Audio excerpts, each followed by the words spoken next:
Hello বন্ধুরা, আরও একটি নতুন ভিডিওতে তোমাদের সবাইকে স্বাগতম। আশা করছি তোমরা খুব ভালো রয়েছো। আমিও আগের থেকে অল্প হলেও ভালো রয়েছি। তো ব্যথাটা একটু কমেছে, আর একটু বেশি ধরো হাঁটা চলা, এই হাতটা বেশি নাড়াচাড়া করলে, কাজ একটু করলে ধরো একটু কাজ করার ইচ্ছে হচ্ছে, কারণ সবসময় শুয়ে থাকছি আর ভালো লাগছে না, একটা বোর লাগছে। তখন যখন একটু কাজ করার ইচ্ছা কাজ করছে, এই হাতটা যখন নড়ছে এই সাইডটা, তখন একটু চিনচিন করছে, ব্যথা লাগছে, কনকন করছে, আর শরীরটা যেন কেমন একটা হচ্ছে। তো আজকে সকালবেলা আমার জলখাবারে রয়েছে দই চিড়ে, সেটাই খাবো এখন। তো আর আজকে প্রচণ্ড গরম পড়েছে, তোমাদের কালকে থেকে বলছি আমি গরম একদম টলারেট করতে পারছি না। আগে এটা হওয়ার আগে, অপারেশনটা হওয়ার আগে আমি তো গরমটা লাগলে ঘাম আসতো, কিন্তু এবারে দেখছি ঘাম আসছে না, শুধু গার ভিতর চিচির মতো করছে হাতে, এবং হাতে বিশেষ করে হাত দুটো বিশেষ করে যেটা হচ্ছে। তো এখন চলো খেয়ে নিই, খেয়ে নিয়ে এখন বসে থাকবো, আর কিছুই নয়। আর মা গেছে বাজারে, বাজারে যাওয়ার আগে মা জিজ্ঞাসা করছিল যে কি খাবি বল। আমি বললাম কিছু খাবো না, জানবে তাই। তো মা রান্নাবান্না এসে করবে বাড়াতে ঘুরে এসে। আর চলো খেয়ে নিই আমি। এই হলো আমার খাবার। তো অনেকক্ষণ আমার বর বানিয়ে দিয়ে গেছে, তো আমি খাইনি, বসেছিলাম। তো চিয়া সিড ভেজানো জলটা খেয়েছি বলে ভাল লাগছিল না এখন খেতে, তবে একটু শুকনো হয়ে গেছে। আর আমার একদম এরকম শুকনো শুকনো খেতে একদমই ভালো লাগে না, একটু দই বেশি হবে তবেই ভালো লাগে। আর টক দই খাওয়াটা খুবই ভালো, বিশেষ করে এই গরমের সময়। পারলে তোমরাও একটু করে টক দই খাবে, শরীর খুবই ভালো থাকে, ঠান্ডা থাকে, এবং দাঁতও খুব ভালো থাকে, দাঁতের যেটা প্রবলেম যাদের হয়ে থাকে। যাই হোক, চলো খেয়ে নিই।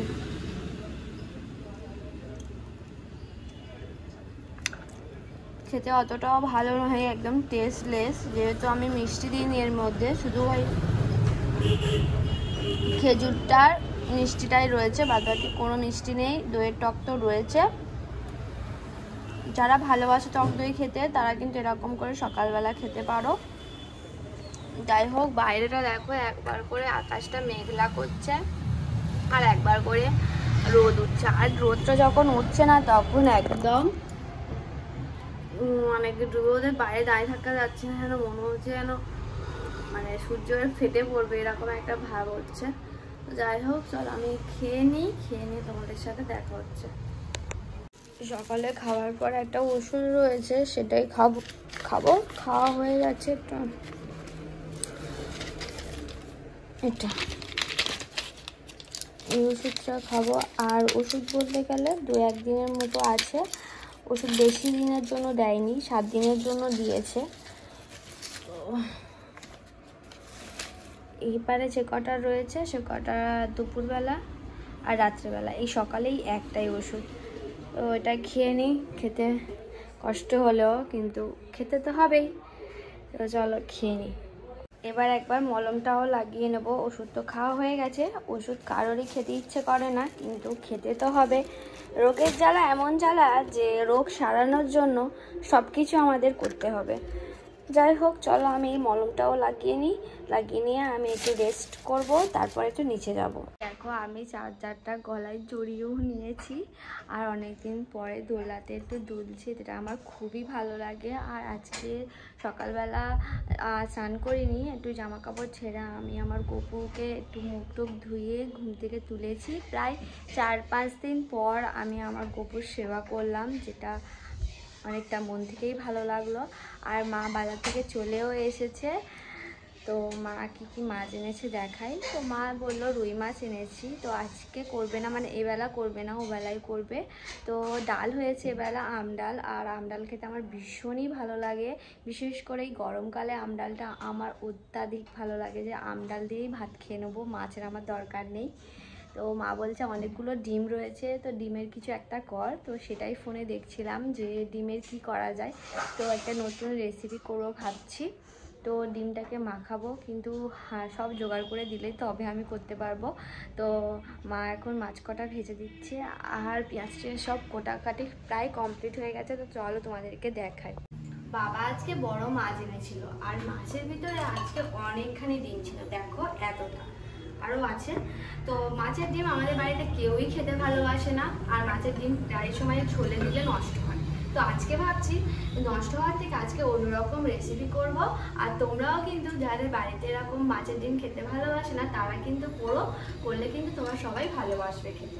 তো চলো কীভাবে করতে হবে তোমাদেরকে বলি। এটা হচ্ছে পেঁয়াজ কুচি, এতটা লাগবে না, অল্প করে এর ভিতর দেবো। পেঁয়াজ কুচি দেবো আর নুন, হলুদ, লঙ্কা, তারপরে একটুখানি বেসন দিয়ে সবটা দিয়ে ভালো করে চটকেটা মিশিয়ে নেবো। আর তার জন্য এখানে কি করেছি দেখো, একটু আদা, রসুন, পেঁয়াজ আর টমেটো মিক্সচারে গ্রাইন্ড করে নিয়েছি। এবারে আমি প্রথম এটা লাগবে না, এটা যখন ঝাল করবো তখন লাগবে, তবে তোমাদেরকে দেখিয়ে দিলাম কি কি লাগছে। এবার এটাকে আমি মেশাবো। এখানে অনেকটাই তেল দিয়ে দিয়েছি, আর ওদিকে দেখো ওটা আমার মাখানো হয়ে গেছে। এটা পুরো একদম ভালো করে মিক্স করে নিয়েছি। এবারে ওটাকে ছোট ছোট ছোট পকোড়ার মতো করে এটাকে আমি ভেজে নেব। দেখো ঠিক এমনভাবেই আমি কিন্তু ভেজে নিচ্ছি, তোমরাও ঠিক এমনভাবে রাখতে পারো কিংবা এর থেকে ছোটো ছোটোও করতে পারো। আর আমার কাছে অনেকগুলো ডিম ছিল, ওই জন্য ভাবলাম কতক্ষণ ধরে ছোটো ছোটো করে ভাজার কোনো মানেই হয়নি, একটু বড় বড় করে ভাজি। তো কিন্তু সত্যি কথা বলতে গেলে এর সেন্টটা এত সুন্দর বেরোচ্ছে না, কি বলবো তোমাদেরকে, খুব সুন্দর একটা স্মেল বেরোচ্ছে, যেটা সচরাচর কিন্তু ডিম ভাজাতে বেরোয় না, মাছের ডিম ভাজাতে। এবারে আমি কিন্তু লাল লাল ভাজা হয়ে গেছে, তো একটু আলু দিয়ে করবো ভাবছি। তো আমাদের বাড়িতে তোমরা জানো কতজন, 13-14 জন লোক, তো ওইটুকুনো ঝাল দিয়ে একেবারেই ভাত খাওয়া যাবে না, ওই জন্য একটু আলু দিয়ে বেশি করে করব। তো আলুগুলোকে একদম লাল লাল করে নুন আর সামান্য হলুদ দিয়ে ভেজে দিচ্ছি। ওই তেলের মধ্যে কিন্তু জিরে, পেঁয়াজ দেওয়ার পর টমেটো আর আদা রসুন পেস্টটা এখানে দিয়ে দিয়েছি। আর এখানে দেখো আলু ভাজা, ডিম ভাজা সব রেডি হয়ে গেছে। এই মশলাটা এবার রেডি করলেই কিন্তু আমার ডিমের ঝালের রেসিপি কিন্তু পুরো রেডি হয়ে যাবে। আর এই টক দইটা আমি মিক্স করেছিলাম নুন, হলুদ, গরম মশলা, জিরে দিয়ে, সেটা আমি দিয়ে দিয়েছি। এবার ফ্লেমটা একটু জোরেও দিয়ে দিয়েছি। এবার এটাকে ভালো করে মশলাটা দেখো তেল ছাড়তে শুরু করেছে। এবারে কিন্তু আমি আমার জিরে সর্ষে আর পোস্তটা রয়েছে সেটা দিয়ে দেবো। দেখো এবারে মিক্স করে নেব সবটা ভালো করে। দেখো দেখতেও কিন্তু বেশ কালারফুল হয়েছে, আর দেখতেই আমার এত সুন্দর দেখতে হয়েছে যেন আজকে মনে হচ্ছে, এই প্রথমবার মনে হচ্ছে যে এই ডিমের কারিটা আমি খাই, মাছের ডিমের কারিটা, সিরিয়াসলি। এর একবার সর্ষে আর পোস্তটা জল দিয়ে মিক্স করে নিয়েছি, আর এটার মধ্যেই আমি এখন দিয়ে দেব। আর একটু ডিমের কারিতে তো একটু বেশি জল দিতে হবে, কারণ কি এটা একদম টেনে নেবে, একদম শূন্য হয়ে যাবে। একটু গ্রেভি থাকলে তবেই কিন্তু বেশ ভালোই লাগে খেতে, আর দেখতে কিন্তু বেশ সুন্দরও হয়েছে। বেশ খানিকটা কিন্তু আমি জল দিয়ে দিয়েছি যাতে আলু এবং ডিমটা দুটোই সিদ্ধ হয়। দেখতেও কিন্তু বেশ সুন্দর হয়েছে। তোমাদের রেসিপিটা কেমন লাগলো অবশ্যই বন্ধুরা তোমরা কিন্তু কমেন্ট করে আমাকে জানাবে, আর তোমরাও ট্রাই করেছো কিনা বাড়িতে সেটাও কিন্তু জানাবে। আর আমি তোমাদেরকে নিচে গার্নিশের সময় তখন তোমাদেরকে দেখাবো ঠিক কতটা সুন্দর দেখতে। তো দিদিভাই টেস্ট করে দেখছে, বললো যে ভালো হয়েছে, জানি না কতটা সত্যি, তবে বললো ভালো হয়েছে, আশা করি ভালো হবে। দেখা যাক মা আর সবাই খেয়ে কি বলে।